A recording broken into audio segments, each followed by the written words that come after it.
本節目內容純屬各地都市傳說搜集，網絡流傳，部分情節經過藝術化改編，旨在探討民族文化與超自然現象嘅社會心理，保留文化記憶及喚醒大家集體回憶，並非針對任何特定機構、在世或已故人士，亦絕無意圖誹謗或侵犯任何實體之合法權益。節目中所有地名、人名及情節，如有雷同，實屬巧合。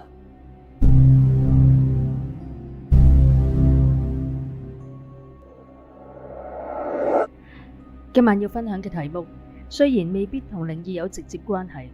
但係卻係好值得讓我哋反思嘅社會問題。喺東京，每日都有好多人搬屋，有啲人搬走係為咗展開新嘅人生，但係有一群人，佢哋搬離現世嘅方式，卻係以一種最孤獨嘅告別。根據日本厚生勞動省嘅人口動態調查，以及警察廳關於孤立死嘅相關統計，近年來孤獨死嘅現象正以難以想象嘅速度攀升。以去年為例，僅係被統計到嘅喺獨居狀態下死去嘅，而且死亡後超過一定時間先至被發現嘅案例，全國就超過21000人。而呢個梗係登記嘅數字。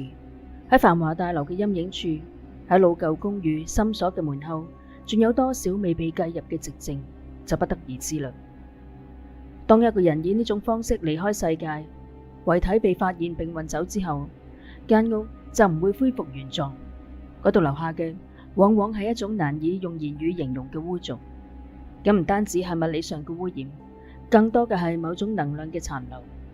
呢個時候，一個特殊嘅職業就會出動，佢哋被稱為特殊清掃業者。根據一份嚟自嗰個行業從業者嘅觀察筆錄，以及各地匯集嘅資料，可以推開嗰啲被打開嘅門，走進嗰個時間停止嘅世界。試想像一個畫面，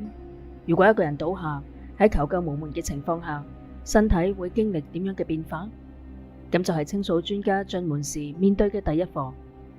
根據一位曾經處理過2000件案例嘅業界前輩分享，佢話最讓新手頂唔順嘅唔係嗰啲畫面，而係味道。佢形容嗰種味道無法被歸類，係一種甜膩嘅腐敗，混合住鐵鏽嘅腥味。佢會穿過口罩附住喺衣服上，甚至喺離開現場之後，仲係久久殘留喺鼻腔深處。咁唔係一般人印象中嘅死亡，而係生命徹底靜止之後，物質回歸塵土嘅過程，只係佢發生喺唔應該發生嘅榻榻米同埋地板之間。喺一啲極端嘅案例中，死者往往喺浴室或者廁所咽下最後一口氣，伴隨身體衰弱，佢哋可能係喺度嘗試洗澡嘅時候摔倒，無法動彈。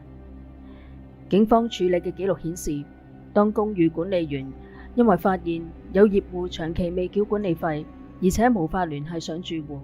會同警方破門嘅時候，往往最先聞到嘅就係嗰股味道。喺東京都內部嘅一棟公寓裏面，曾經有一位70幾歲嘅長者，據鄰居表示，最後一次見到佢拎住超市嘅膠袋，已經係夏末嘅事。但係被人發現嘅時候，窗外嘅樹葉已經落盡，幾個月嘅時間足以讓一切面目全非。一份由特殊清掃業者拍攝嘅工作記錄影片截圖，雖然係經過處理，但係仍然可以見到榻榻米上面嗰個人形嘅黑跡，係人體喺液化之後滲入纖維深處嘅痕跡。無論點樣擦洗，都無法完全抹去。業者必須將嗰一整塊地板切割拆除，甚至要挖開水泥層，先至可以讓氣味減弱。呢啲清掃員口中有一啲共同嘅經驗，唔單止係視覺上嘅恐怖，更加係一種物理現象與精神感應嘅交疊。喺某次嘅受訪記錄中，一位從業5年嘅清潔師分享咗一個令佢記憶猶新嘅案例。佢接到委託，前往一處位於鬧區小巷內嘅公寓。死者係一位40幾歲嘅男性，據悉生前有囤積癖，屋裏面堆滿咗雜誌同埋舊家電，幾乎係冇走路嘅空間。呢位清潔師回憶，佢哋按照標準流程先進行除蟲同埋除臭。由於屍體腐敗會吸引大量嘅食肉蠅同蟑螂，現場往往會變成一個蟲卵滋生嘅溫床。佢哋着住全套防衛衣，戴住工業級防毒面具開始工作。奇怪嘅事情總係發生喺嗰啲特定嘅瞬間。佢話，當佢被派去整理睡房最深處嘅衣櫃嘅時候，佢可以聽到身後嗰部一早已經斷電嘅舊式影像管電視機發出咗吱嘅一聲，好似係插蘇頭被掹嘅時候嘅靜電釋放聲。佢擰轉頭，電視當然係冇畫面咯，亦都冇插電。但係當佢再擰翻轉頭，繼續去清出一袋袋發毛嘅衣物嘅時候，佢總係覺得後頸有股涼風。喺密閉、冇冷氣，甚至因為屍臭嚴重而必須緊閉門窗嘅房間裏面，嗰股涼風嘅存在極唔合理。更加詭異嘅係，佢喺衣櫃最深處揾到一張大頭相，張相裏面嘅人笑得好開心，但係相嘅邊緣已經焦黃扭曲。佢冇多諗，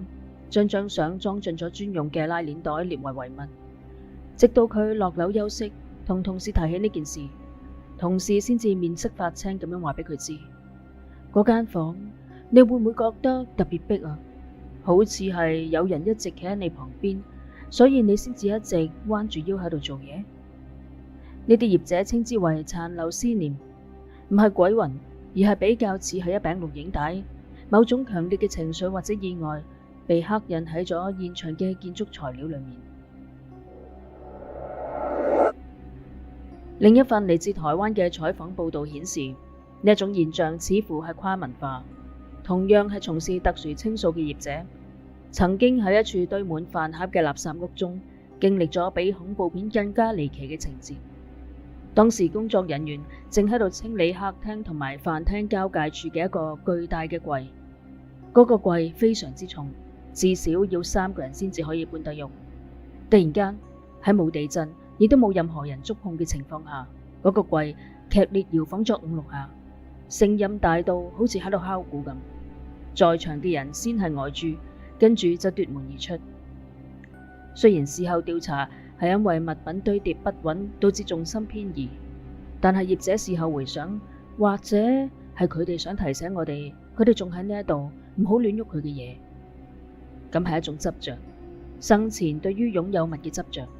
喺肉體消逝之後，似乎轉化成為咗一種能量，試圖捍衛自己最後嘅領土。呢啲特殊嘅清掃業者喺社會中扮演咗極其尷尬卻又必要嘅角色，佢哋被稱為最後的送行者。但係喺呢個標籤背後，佢哋見到嘅往往唔係感人嘅團圓，而係社會結構崩塌下嘅冷漠。根據日本厚生勞動省嘅數據分析，雖然整體在宅死亡嘅人數增加，有一部分原因係在宅安養嘅普及，但係無可否認，孤獨死佔據咗相當大嘅比例，尤其是喺東京都內。數據顯示，獨居而且孤獨死嘅案例喺10年內持續攀升。喺特殊清掃業者嘅筆記中，記錄咗好多咁樣嘅場景。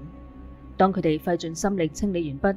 將揾到嘅遺物，包括照片、日記同埋死者可能緊緊握住嘅財物歸還俾家屬嘅時候，得到嘅反應往往令人心寒。好多家屬唔願意出現喺現場，甚至連死者最後一面都唔願意見。喺一個案例中，死者係一名獨居嘅長者，雖然有子女，但係子女住喺其他城市，幾乎係斷絕聯繫。當業者聯繫到子女嘅時候，對方唔係詢問父親最後嘅模樣，而係冷冷咁問：間屋裏面有冇現金？嗰間屋嘅權狀喺邊度？當業者從發臭嘅床墊下揾到幾本完好如初嘅存摺，雖然餘額唔多，同埋一張泛黃嘅全家福相，交到匆匆趕嚟嘅家屬手上嘅時候，對方甚至唔願意用手直接接過嗰本沾染咗氣味嘅相簿，而係用2隻手指輕輕咁盯住，然之後頭也不回咁樣抌咗入垃圾袋中。業者感慨話：對我哋嚟講，佢係一條生命嘅軌跡。對佢哋嚟講，佢只係製造麻煩嘅垃圾。呢種場景遠比喺黑暗嘅房間裏面見到鬼影仲要讓人心裏面發寒。點解呢啲人會走到呢一步？根據長期嘅追蹤報導，咁同現代社會嘅人際孤立有極大嘅關聯。喺嗰啲清理出嚟嘅廢棄物中，業者整理出咗某種規律。好多死者嘅家中堆積咗大量超市嘅即食麵、便利店嘅飯團包裝以及免費嘅報紙。佢哋唔再同鄰居交流，生活圈萎縮到只係剩返間屋裡面嘅2-3平空間。一份關於日本高齡社會嘅觀察報告中指出，獨居老人生病嘅時候冇人可以幫忙嘅比例，以及冇任何可以商量煩惱嘅朋友嘅比例，已經喺開發國家中名列前茅。而呢種孤獨並唔只係發生喺老人身上。根據最新嘅統計，雖然高齡者佔孤獨死比例嘅多數，大約係72%，但係15歲至64歲嘅現役世代竟然亦都佔咗近30%，其中又以50幾歲嘅男性為多。呢啲正值壯年嘅人喺經歷失業或者係被公司裁員之後，逐漸與社會脫節。佢哋嘅房間往往冇長輩嗰種懷舊嘅氣氛，反而充斥住一種絕望嘅氣息。如同清掃業者喺筆記中提到嘅，嗰啲房間裏面通常會揾到清償之後嘅債務證明、失業保險領取通知書，或者係關於債務協商嘅法院文件。呢啲嘢係一個人被社會機器碾壓過後嘅碎片。仲有一個獨特嘅現象，被稱為陰宅經濟。由於孤獨死之後，嗰間屋就被貼上咗事故物件凶宅嘅標籤。喺日本嘅法律當中，咁係一種必須告知後續承租者或者買家嘅瑕疵。為咗脫手，呢啲房屋嘅售價往往會被壓到市價嘅80%甚至更加低。咁反而吸引咗一部分投資客嘅目光。佢哋毫不在意呢間屋曾經發生過啲咩事，或者話佢哋認為低價就係最好嘅護身符。想象一下，搬進一間好平嘅出租屋，房租比其他地方平2成，但係之前呢間屋曾經經歷咗點樣嘅高溫高濕環境？牆壁嘅漆面下可能仲封存住肉眼睇唔到嘅物質。間屋裏面即使經過咗特殊嘅清掃，換咗牆紙，但係嗰啲若有似無嘅甜味，總係喺某啲陰雨天從冷氣嘅通風口滲出嚟。咁唔係電影情節，而係好多住喺呢一類房屋中嘅人成日喺網上分享嘅親身經歷。人氣亦都似乎隨住低房價一齊打咗折扣。住咗入嚟之後，伴侶分手，工作不順，或者總係覺得瞓得唔好。呢啲雖然係難以量化嘅統計，但係喺靈學角度嚟睇，環境中累積嘅負面能量的確會影響人嘅氣場。一位入行超過10年嘅前輩感嘆，佢處理過超過1500個類似嘅現場，但係佢越嚟越唔中意用孤獨死呢一個詞。佢認為呢個詞帶有一種污名化，好似呢啲人因為孤獨所以應該抵死。佢更加傾向於稱之為無緣死，冇血緣、冇地緣、冇社緣。佢回憶曾經處理過一位50幾歲男性獨居者嘅房間，現場堆滿咗模型同埋鐵道玩具。一般人見到可能會話：都幾多歲啊，仲喺度玩玩具，唔怪之得冇出息，冇朋友，最後孤獨死啦。呢位清掃員仔細整理咗現場，發現呢位逝者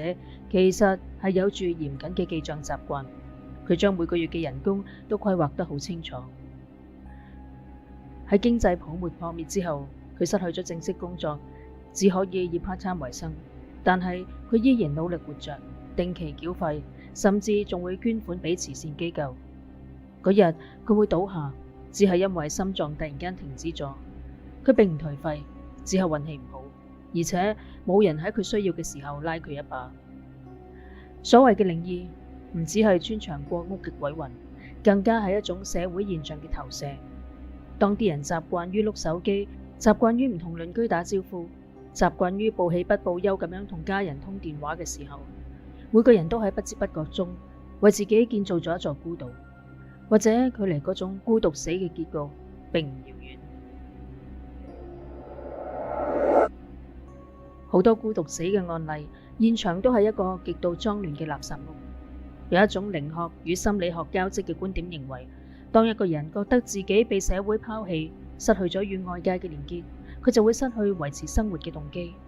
垃圾唔再被丟棄，因為冇人會嚟拜訪；衣服唔再清洗，因為冇出門嘅必要。囤積症往往係某種情感缺失嘅替代品，佢哋用物品填補內心嘅空虛，最終被呢啲物品淹沒。喺一個極端嘅案例中，清掃人員進入垃圾屋之後，發現一個吊詭嘅現象：屋內嘅垃圾堆積如山，但係有一條非常乾淨嘅通道，從睡房通往雪櫃，再從雪櫃通往廁所。咁係生者最後幾個月移動嘅路徑。清掃員發現嗰啲佢囤積嘅雜誌，全部都係關於旅遊或者美食。佢喺書報中度過咗比現實精彩百倍嘅人生，但係喺現實中，佢甚至冇力氣將食完嘅杯麵拎返去廚房。當清掃員移動呢啲雜誌嘅時候，一本書突然滑落翻開，嗰一頁嘅標題寫住：一個人的晚年也能過得很精彩。呢個諷刺嘅對比，讓現場嘅人不勝唏噓。喺呢啲嘅資料搜集當中，亦都發現一個奇特嘅共時性現象。好多死喺浴室嘅案例中，浴缸嘅水往往處於未放嘅狀態，或者水龍頭係開住嘅。咁或者係一種求生本能嘅掙扎。但係從靈異角度嚟睇，水被視為具有淨化與結界嘅雙重意義。有啲清掃員提到，當佢哋喺整理浴室嘅時候，總係感到特別寒冷，而且有一種視線黏喺後背嘅感覺。即使已經確認死者只係有一個人，但係有時佢哋會見到喺霧面玻璃上有一個模糊嘅，好似係手印嘅痕跡喺裏面浮現。當佢哋鼓起勇氣拉開門，裏面當然係乜嘢都冇啦，只有殘留嘅消毒水氣味。呢一種心理壓力係呢份工作最嚴峻嘅挑戰，唔單止係靈異現象，更多嘅係對人性嘅絕望。有一位義工喺協助整理遺物嘅時候，發現咗一位老兵留低嘅公軍章同埋證件。呢啲嘢喺歷史上具有極高嘅保存價值，記錄咗一個大時代嘅變遷。當義工興奮咁樣將呢啲嘢歸還俾家屬嘅時候，家屬甚至睇都冇睇就話：呢啲都係垃圾，幫我抌咗就得啦。對於家屬而言，呢啲只係佔據空間嘅舊物；對死者而言，呢啲係佢一生榮耀嘅證明；對歷史而言，呢啲係無法復刻嘅證物。義工睇住嗰啲珍貴嘅證件被抌去碎紙機，心都碎咗啦。一份嚟自某間特殊清掃公司嘅宣傳文案寫：我哋係記憶嘅守護者，亦都係終末嘅整理師。我哋見過最深嘅黑暗，所以更懂得光明嘅可貴。佢哋提到喺每一次清掃嘅最後，佢哋都會點上一炷香，或者係放一樽死者生前愛飲嘅飲料喺玄關嗰度，然後講一聲：你辛苦啦。咁唔係啲咩宗教儀式，而係一種對生命嘅尊重。即使呢個人走得孤獨，走得難堪，但係喺最後嘅時刻，有人願意為佢打掃乾淨回家嘅路，讓佢唔再被污濁嘅穢氣包圍。孤獨死嘅問題唔單止係高齡社會嘅難題，佢更加係一面鏡，照出每個人內心深處對被遺忘嘅恐懼。無法改變整個社會結構，但係或者可以從聽日開始，對身邊嘅獨居長者多一分問候，對嗰位住喺隔籬總係沉默嘅年輕人點個頭，或者拎起電話對好耐未聯繫嘅屋企人講聲：我好掛住你。阻止孤獨死嘅最強魔法，唔係昂貴嘅看護系統，亦都唔係華麗嘅都市計劃，而係嗰份看似微不足道，卻可以穿透厚重心腸嘅關心。當聽到門鐘響起，或者唔使急於扮唔喺屋企，請打開門。佢可能係將自己拉出孤獨深淵嘅雙手，咁唔單止係為咗避免成為統計數字中嘅一員，更加係為咗喺咽下最後一口氣嘅時候，可以確認自己曾經喺呢個世界上同其他人產生過連結，真正地活過。最恐怖嘅往往唔係眼前嘅靈魂，而係逐漸冷漠嘅人心。願我哋都可以喺孤獨嘅洪流中揾到屬於自己嘅港灣。